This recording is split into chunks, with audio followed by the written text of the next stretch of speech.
चिराग तले अंधेरा, बचपन में हम सभी ने ये कहावत पढ़ी या सुनी जरूर होगी। अगर इसका लाइव एग्जाम्पल किसी ऐसी सेलिब्रिटी या ऐसी पर्सनालिटी के थ्रू मिले हमें जहां से आप एक्सपेक्ट नहीं कर सकते, तो इस कहावत को सार्थक, इस कहावत को सच होने में ज्यादा वक्त नहीं लगता। नमस्कार, मैं हूं आराधना और आप देख रहे हैं पायदान द बिगनिंग। 1972 में आई फिल्म समाधि का एक बहुत खूबसूरत गाना कांटा लगा, जिसको अपने सुरों से सजाया था लता मंगेशकर जी ने आर.डी. बर्मन के संगीत निर्देशन में, और जिसको अपनी अदाओं से लोकप्रिय बनाया था आशा पारिक जी ने। फिर 2002 में इसी सॉन्ग को रीमेक किया था I guess DJ doll album के लिए शेफाली जरीवाला ने। ये जो रीमेक था वो इतना खूबसूरत था, इतना बेहतरीन था कि जिसने इस कांटा लगा सॉन्ग को एक नया जीवन दिया था, एक नई जान डाल दी थी उसमें अपने रीमेक से, जो आज भी हमें किसी न किसी डिस्को थेट या फिर किसी न किसी पब या पार्टी में सुनने को बहुत आसानी से मिल जाता है और अपने सुरों पे हमारे कदमों को थिरकने से नहीं रोक पाता। ये है इस गाने की वैल्यू, ये है इस गाने की सोल। लेकिन अभी मैं जो देख रही हूँ, मतलब मुझे समझ में नहीं आ रहा है कि क्या करना चाहते हैं यार। मतलब इनको मैं पूरी तरह से म्यूजिशियन भी नहीं बोल सकती, सिंगर भी नहीं बोल सकती, समझ में नहीं आता कि किस नाम से बुलाऊं इन लोगों को।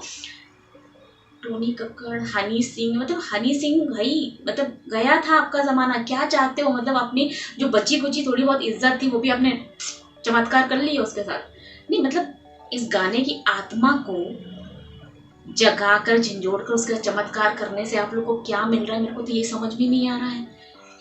आपके सॉन्ग में मैं सुन रही थी, एक्चुअली मैं बहुत देख रही थी इस सॉन्ग को ट्रोल कर रहा जा रहा है, बहुत वीडियो बनाया जा रहा है। मैंने कहा भाई सुन लेते हैं एक बार, किसमें तो क्या है इसके अंदर, एक बार देखना चाहिए ना।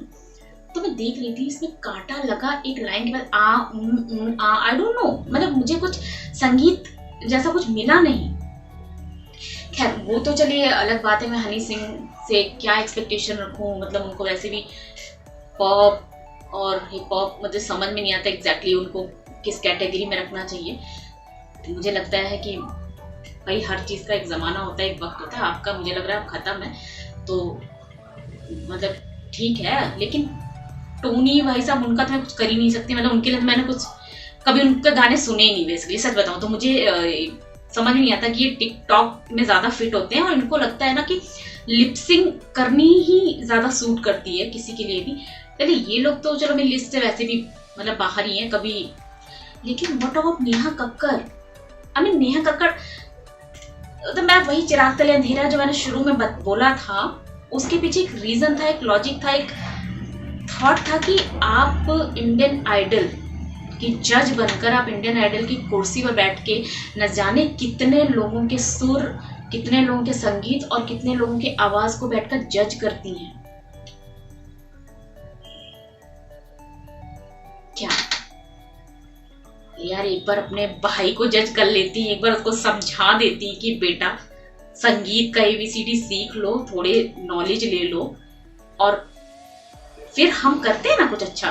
मतलब ऐसा बोल सकती थी आप, क्योंकि आप ऑलरेडी इंडियन आइडल में अब तक तो बहुत कुछ सीख समझ चुकी होंगी, आई होप, आई गेस। मतलब जिस तरह से आपने हरियाली मचाई है इस कांटा लगा में, मुझे समझ में नहीं आ रहा कि मतलब उसमें आप पर्यावरण का ऐड ज्यादा अच्छे से कर पा रही हैं कि अपने भाई का प्रमोशन ज्यादा अच्छे से कर पा रही है। Actually I am little bit confuse.